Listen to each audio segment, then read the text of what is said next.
katapangan. Amen. Yun. Tapos,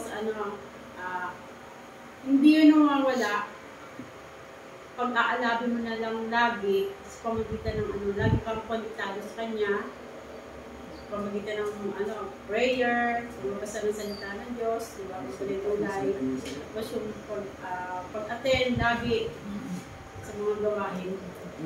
Doon pala, pagniningasin niya yun. Niningas na, lalong magniningas. Hindi konektado sa Kanya. Tapos yung sa pamumuhay na, di ba, minsan, di ba, nag-bring brother Jose kanina yung mga pagsubok, mga kayas, bakit may mga nangihina, kumbaga, lumapit ka lang yung susi, lumapit ka lang ulit, mo ulit sa Panginoon. Ka ulit doon, iinit ka, ulit yung spirit, lalo na kung nakapag-usap ka talaga sa Kanya. Yun, yung mga pagsubok, may encounter mo yun. Kasi hindi, ang puso ka, sensus ang kasama mo eh. Nasa sa'yo na yung spirit niya eh. Amen. Hindi ka na panghihinaan mo. Kahit saan ka man pumunta, kasama mo siya. Katulad na lang ng pagtayo dyan. Diba? Kasama mo siya eh. Sa atin, tulad sa akin, experience ko, talaga nung paman, ayaw ko. Balik ko gawain mo na lang ako sa loob ng church ng ganyan ko usok-usukusan niyo ako. Kasi nung ako yung kabataan, naging church yung bahay na tinitirahan ko, yung sa Tuwan-Tuwa. Lahat ng gawain akin, linis, kasi na-check, hihilahin ko mga upuan, yung linis, luto, akin lahat. Lahat yun, lahat.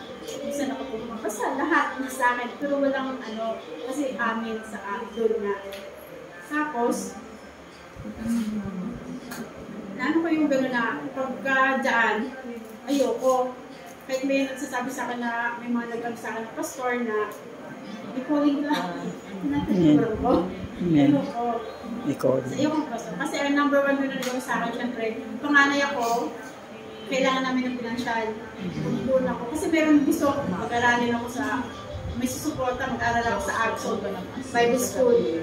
Hindi ko pwede kasi syempre may mga kapatid ako eh. Tinatakasan ko yung mga ganon. Hanggang sa itinalaga ako dahil youth president ako doon, tapos naging tao ko ganon.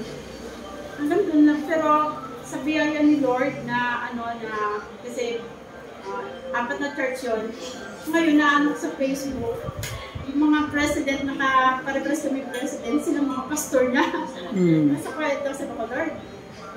Pero nung nakita ko na nagamit din ako, sa ko yun, hindi mo matutakasan kung ano ng kagawa ni Lord. Kung ano yung spirit na inano sa'yo, dala-dala. Kahit sabi ko, ayoko. Parang nararamdaman ko doon, parang hinahakbang ka na dumadali. Yung kinukontra mo siya, ayaw mo, pero inihilak ka niya doon na wala kong magawa, hinahakbang ka niya doon. Hanggang sa ibig sa bibig mo na gano'n. Kasi hindi espiritu lang ang kagawa eh. Kalakasan na hindi naman din sabihin tinawag ka na pag-pastor ka, lahat naman tayo magsasalita at testimony. Pero pagbabahagi sa mga kapwa natin, yun na yun eh, pagkatawag na rin sa iyo. Hindi lang sa pastor ka, lahat tayo tinawag. Parang gano'n. Kaya hindi nga, yung pala patunayan na hindi espiritu ng kaduwagan. Talagang ang Diyos pag nasa iyo, malakas ka, isang kamat mo, kalakasan na sa iyo pa rin. Sa bawat pagsubok sa araw-araw sa bahay, pinapalakas ka, saan doon yung spirit, yung aking na. Amen.